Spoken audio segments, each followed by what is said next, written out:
ইউসুফকে রাখা যাবে না, ইউসুফকে দুনিয়া থেকে বিদায় করে দিবে। কেমনে বিদায় করবে? বেজারি হার কেরা দামন কাশি দে, বেবেজারি গরিবানস দারি দে, বেবেজারি গরিবানস দারি দে, বেজারি হার কেরা দামন কাশি দে, বেবেজারি গরিবানস দারি দে, বেবেজারি গরিবানস দারি দে। অনেক সময় আছে সন্তান যদি বাবার কথা না শুনে, এমনকি বাবা পর্যন্ত তার সন্তানকে ত্যায্যপুত্র কইরা দেয়। আর ভাই তো বাবার যেটা আরো বহু দূরে, যখন দেখতে পাইলো বাবা তো ইউসুফকে বেশি মহব্বত করে, বেশি আদর করে, এদের ভিতরে একটা ষড়যন্ত্র রয়ে গেছে, ইউসুফরা আর রাখা যাবে না, ভাইয়েরা ভাইয়ের শত্রু হয়ে গেল, ইউসুফকে আমরা নিয়ে যেতে হবে বাবার কাছ থেকে ফুসলাইয়া।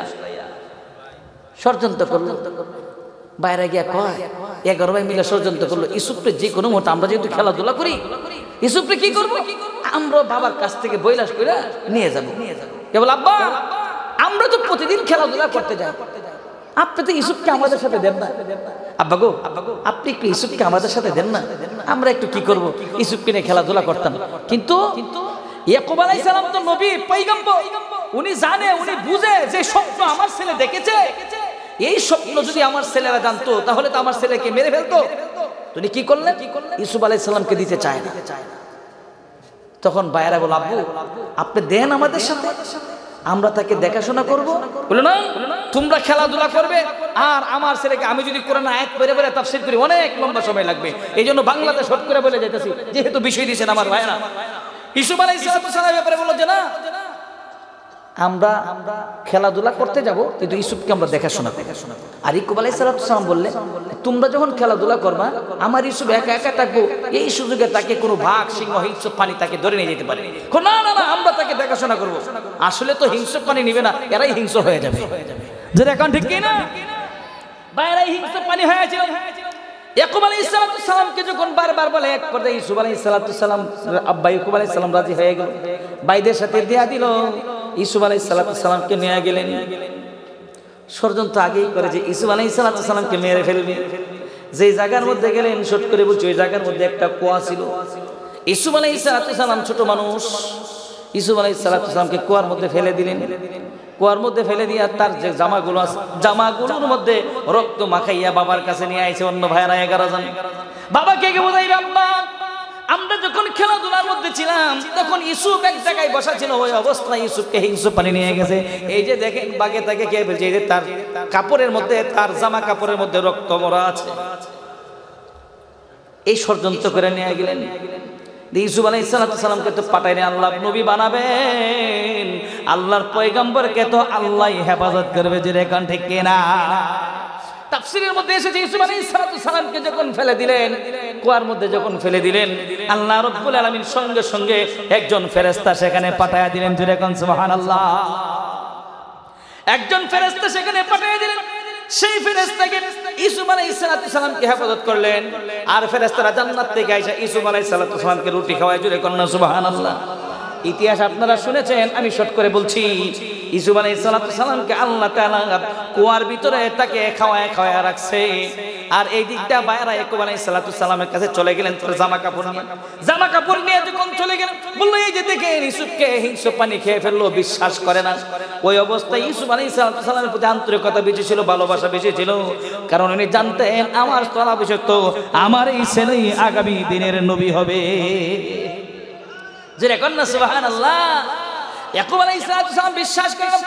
এক পর্যায়ে ইয়াকুব আলাইহিস সালাম কাঁদতে ইউসুফ আলাইহিস সালামের জন্য কাঁদতে চোখ অন্ধ হয়ে গেল। আর ওই দিক দিয়ে একটা কাফেলা গিয়েছিল, কাফেলা ওই কুয়ার দিক দিয়ে কাফেলা, তারা পানির জন্য কুয়ার মধ্যে বালতি ফেলেছিল। বালতি যখন ফেলেছিল, আল্লাহ বলেছিলেন, ও ইউসুফ পয়গম্বর, এই বালতির মধ্যে তুমি ধরো। বালতির মধ্যে যখন দেখলো, বালতির মধ্যে যখন ধরলো, যে লোকটা বালতি দিয়ে পানি উঠাবে, উনি তাকায় দেখে কুয়ার ভিতরে সুন্দর ফুটফুটে একটা বাচ্চা দেখা যায়। কি দেখা যায়? উনি সঙ্গে সঙ্গে তার সাথীদেরকে বললো, ইয়া বুশরা হাযা গুলাম, ইয়া বুশরা হাযা গুলাম, ও আমার সাথীরা আসো, একটা সুসংবাদ শোনো, এই যে কুয়ার ভিতরে সুন্দর ফুটফুটে একটা বাচ্চা দেখা যায়। চিৎকার দিয়ে কন্যা সুবহানাল্লাহ। আর একটু জোরে কন্যা সুবহানাল্লাহ। ইউসুফ আলাইহিস সালামকে উঠাইলেন, বাঁচায় রাখছে কে? বাইরা চিন্তা করেছিল ইউসুফ মরে গেছে, কিন্তু আসলে ইউসুফ আলাইহিস সালাম মরে নাই। আল্লাহ ইউসুফ আলাইহিস সালামকে ফেরেশতাদের মাধ্যমে বাঁচায় রাখছেন। ইউসুফ আলাইহিস সালাম উঠে গেলেন। ইউসুফ আলাইহিস সালাম খুব সুন্দর, কেমন সুন্দর ছিল! জামালে হুসনে ইউসুফ দমে ঈসা जुलैखाती, जमाले हुस्ने यूसुफ दमे ईसा जुलैखाती, तुम्हारे रूए रोशन पर फिदा सारे खुदाई है। हुस्ने यूसुफ दमे ईसा याद बईसा दरी, आचे खोबा हमादार तू तन्हा दरी। अल्लाहु আকবার। ইউসুফ আলাইহিস সালামের সৌন্দর্য ছিল সাদা সৌন্দর্য। কি সৌন্দর্য? ইউসুফ আলাইহিস সালামের সৌন্দর্য ছিল সাদা সৌন্দর্য, আর আমার আপনার নবী বিশ্ব নবী মুহাম্মদুর রাসূলুল্লাহর সৌন্দর্য হলো লাল সৌন্দর্য। কবি কত সুন্দর করে বলছেন, মারফে মাসনুনের মধ্যে বলছেন ইউসুফ আলাইহিস সালামের সৌন্দর্যের জন্য আজিজে মিসরের স্ত্রী জুলাইখা পাগল ছিল, আর আমার নবীর সৌন্দর্যের জন্য আজিজে মিসরের স্ত্রী কেন, গোটা পৃথিবীর সমস্ত মাখলুক, এমনকি ফেরেশতারা, এমনকি আল্লাহ পর্যন্ত আমার নবীর সৌন্দর্যের প্রশংসা করে। যে কান্না সুবহানাল্লাহ! এত সুন্দর বাচ্চা ইউসুফ আলাইহিস সালামকে নিয়ে গেলেন, মিশরে ওঠানো হলো। আজিজে মিসরের কোনো ছেলে নাই, জুলাইখার কোনো কি নাই, ছেলে আছে? কোনো ছেলে নাই। শর্ট করে বলছি, আজিজে মিসরের স্ত্রী গেল, এখানে মিশরের বাদশা গেল, জুলাইখার পছন্দ হয়ে গেল, বাচ্চাটাকে কিনে নিলেন। সুবহানাল্লাহ। ইউসুফকে কিনে নিলেন। যখন ওই কিনে নিলেন, বাড়িতে কিনে ইউসুফ ওই ঘরের মধ্যে বড় হয়। আস্তে আস্তে যখন বড় হয়ে গেল, বালক হয়ে গেল, আহারে যুবক হয়ে গেল, এখন তো জুলাইখা তার প্রতি আসক্ত হয়ে গেল।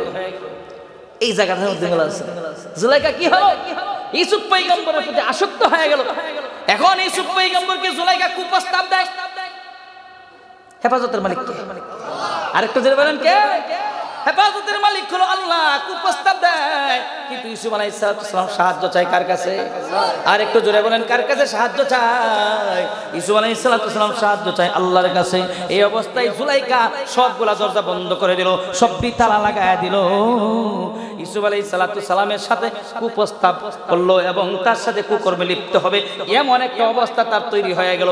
আল্লাহ রাব্বুল আলামিনের কাছে সাহায্য চাইলেন ইউসুফ পয়গম্বর, আল্লাহ তুমি আমাকে সাহায্য করো। আল্লাহ তাআলা জানায়া দিলেন, ফেরেশতাদের মধ্যে জানায়া দিলেন, জুলাইখা যখন আপনার দিকে আসবে তখন আপনি দৌড় দিবেন। যখন আপনি দৌড় দিবেন, প্রত্যেকটা গেটের সামনে যাওয়ার সঙ্গে সঙ্গে আল্লাহ রাব্বুল আলামিন 7টা দরজার তালায় আল্লাহ খুলে দিবে, আল্লাহ আপনাকে সাহায্য করবে। আর একটু জোরে কান্না সুবহানাল্লাহ। সাহায্যের মালিক কে? আর একটু জোরে বলেন কে? ইউসুফ আলাইহিস সালাম।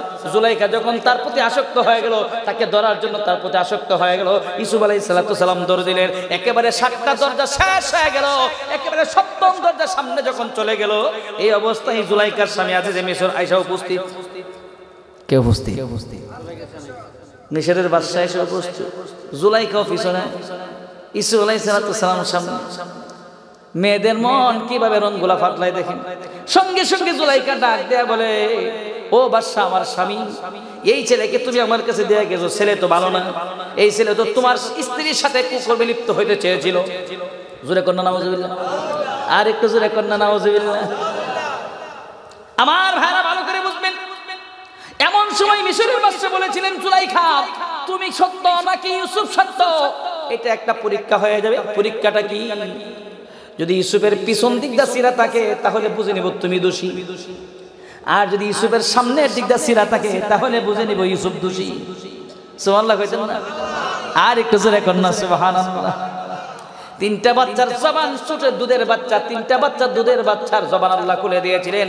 একটা বাচ্চা হলো সূরাতুল বুরুজের তাফসীরের মধ্যে, বাদশা জুনওয়াজ যখন সমস্ত ঈমানদারদেরকে আগুনের মধ্যে ফেলতে চেয়েছিলেন, ওই অবস্থায় একটা বাচ্চার মা আগুনে পড়তে চায় না, তার কোলের মধ্যে একটা বাচ্চা ছিল, ছোট একটা বাচ্চা ছিল। মার জীবন চলে যাবে আগুনে পুড়ে, কিন্তু বাচ্চার প্রতি বড় মায়া। বাচ্চার জবান আল্লাহ খুলে দিয়েছে, মা গো, এই বাদশা জুনওয়াজ যতগুলো মানুষকে আগুনে ফুরাইতেছে গো মা, তুমি বই পাও না, আগুনকে বই পাও না। এটা তো আগুন না, তুই পড়তে দেরি হবে, এই আগুনটা তোমার জন্য জান্নাতের বাগান হইতে দেরি হবে না। যে দেখুন না সুবহানাল্লাহ। এই হলো এক বাচ্চার জবান আল্লাহ খুলে দিয়েছিলেন। আরেক বাচ্চার জবান আল্লাহ খুলে দিয়েছিলেন, দুধের বাচ্চা, ছোট বাচ্চা বলে দিয়েছিলেন, ও মিশরের বাদশা, ইউসুফ আলাইহিস সালাম যদি দোষী হয়ে থাকে তাহলে তার সামনের দিকটা সিরা থাকবে, আর যদি জুলাইখা দোষী হয়ে থাকে তাহলে তার পিছনের দিকটা সিরা থাকবে। এখন বাদশা তাকায় দেখে ইউসুফ আলাইহিস সালামের পিছনের দিকটা সিরা। কোন দিকটা সিরা? দোষী কে হইল? আরেকটু জোরে এখন কে হলো?